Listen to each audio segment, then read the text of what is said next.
शिर्डीचे साईबाबा, विश्वाचा तारणहार आणि दीनदुबळ्यांचे कैवारी. प्रस्तावना. शिर्डीचे साईबाबा हे केवळ एक व्यक्तिमत्व नसून ते एक महान विचार, एक पवित्र ऊर्जा आणि मानवतेचे मूर्तिमंत रूप आहेत. त्यांच्या जीवनकार्याने आणि उपदेशाने आजही असंख्य भक्तांच्या जीवनात शांतता, श्रद्धा आणि सबुरीचा प्रकाश पेरला आहे. हिंदू मुस्लिम ऐक्याचे प्रतीक बनलेल्या या फकीराने जगाला सबका मालिक एक हा महान संदेश दिला. एक गूढ आणि अलौकिक आगमन. महाराष्ट्रातील नाशिकजवळ असलेले शिर्डी हे एक छोटे शांत गाव. साधारण 1858च्या आसपासचा काळ असेल. एक तरुण, तेजस्वी आणि गूढ फकीर अचानक या गावात आला.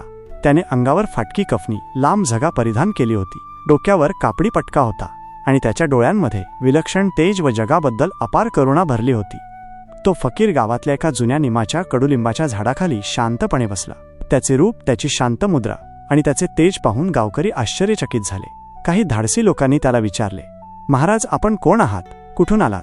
त्यावर त्या फकीराचे उत्तर अगदी शांत आणि गंभीर होते, अल्ला मालिक आहे. त्या दिवसापासून लोक त्याला आदरपूर्वक साईबाबा या नावाने ओळखू लागले. साई म्हणजे संत आणि बाबा म्हणजे वडील किंवा पिता. त्यांचे मूळ नाव, धर्म आणि जन्मस्थान आजही एक रहस्यच आहे, जे त्यांच्या अलौकिक अस्तित्वाची साक्ष देते. 2.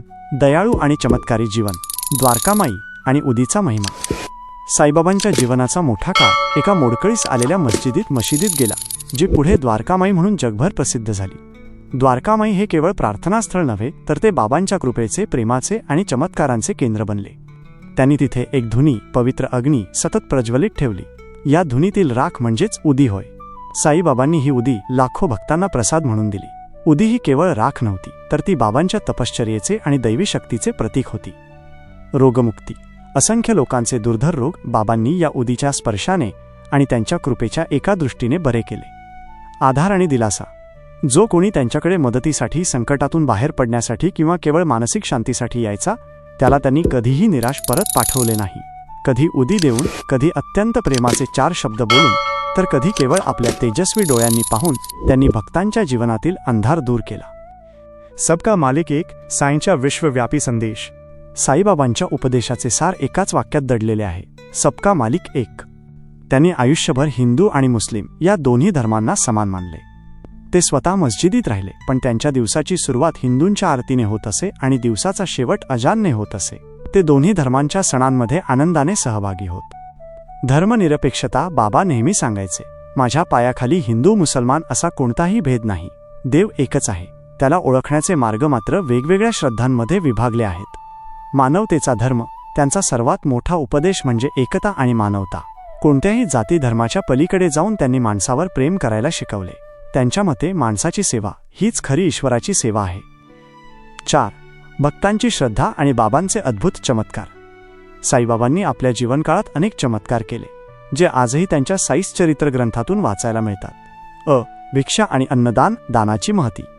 साईबाबा रोज सकाळी गावात भिक्षा दे, भिक्षा दे म्हणत फिरायचे.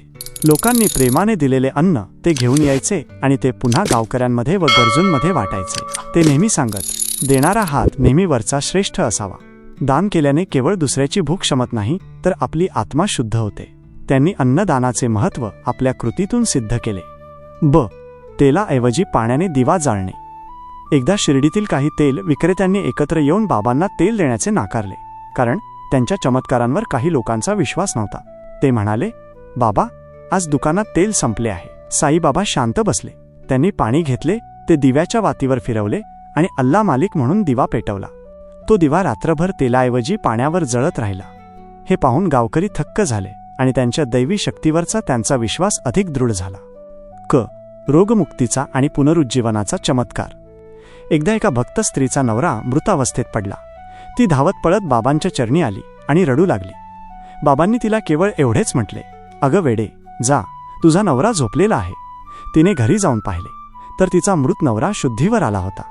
हे पाहून सगळे गावकरी साईंच्या चरणी नम्रपणे नतमस्तक झाले आणि त्यांची करुणा आणि सामर्थ्य ओळखले. 5. हेमाडपंत आणि साईस चरित्रची निर्मिती. माधवराव देशपांडे म्हणजेच हेमाडपंत नावाचे एक विद्वान पंडित साईबाबांच्या दर्शनाला आले होते. त्यांना आपल्या स्वतःच्या ज्ञानाचा आणि पांडित्याचा थोडासा गर्व होता. साईबाबांनी त्यांच्या मनातील गर्व ओळखला. त्यांनी एका प्रसंगातून त्यांना नम्रता आणि भक्तीचे महत्त्व शिकवले.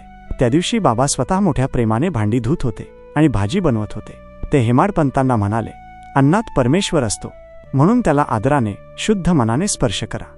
या घटनेनंतर हेमाडपंतांचे मन पूर्णपणे बदलले. ते पूर्णपणे नम्र झाले आणि त्यांनी आपले उर्वरित जीवन साईंच्या सेवेत समर्पित केले.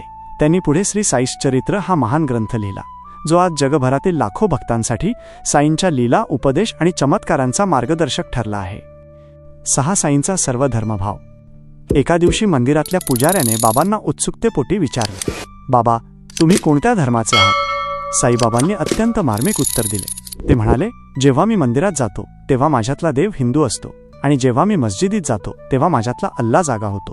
त्यांनी आपल्या कृतीतून हे सिद्ध केले. एका मुसलमान भक्ताला त्यांनी गोड प्रसाद दिला, तर एका हिंदू भक्ताला त्यांनी उदी दिली. दोघेही त्यांच्या कृपेने धन्य झाले.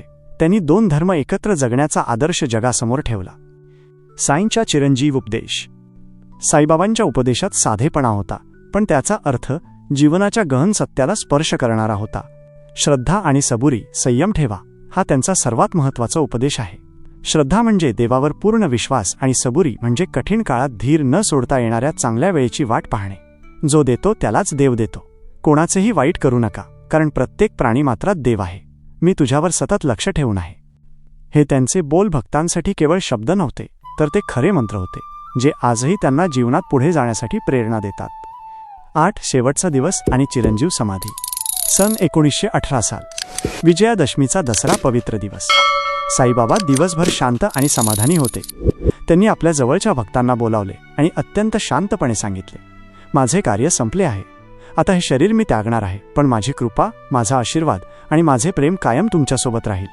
त्यानंतर त्यांनी समाधी घेतली. ज्या ठिकाणी त्यांचे पार्थिव शरीर ठेवण्यात आले त्याच जागेवर आज शिर्डीतील भव्य समाधी मंदिर उभे आहे. दररोज लाखो लोक जगभरातून येथे नतमस्तक होण्यासाठी येतात, आणि आजही साईबाबा त्यांच्या आयुष्यात चमत्कार घडवून त्यांना संकटातून बाहेर काढतात, अशी भक्तांची गाढ श्रद्धा आहे. साईंचा संदेश आजच्या काळासाठी. आज जगात वाढलेले भेद, मतभेद, राग आणि स्वार्थ या पार्श्वभूमीवर साईबाबांचे जीवन आपल्याला एक अमूल्य धडा शिकवते. मानवतेपेक्षा मोठा कोणताही धर्म नाही. सत्य, प्रेम आणि दया हेच साईंच्या उपदेशाचे त्रिकूट आहे. जो भक्त या 3 गोष्टींना आपल्या आयुष्यात आचरणात आणतो, त्याचे जीवन नक्कीच सुखाने आणि समाधानाने फुलून जाते. समाप्ती. शिर्डीचे साईबाबा हे गेलेच नाहीत.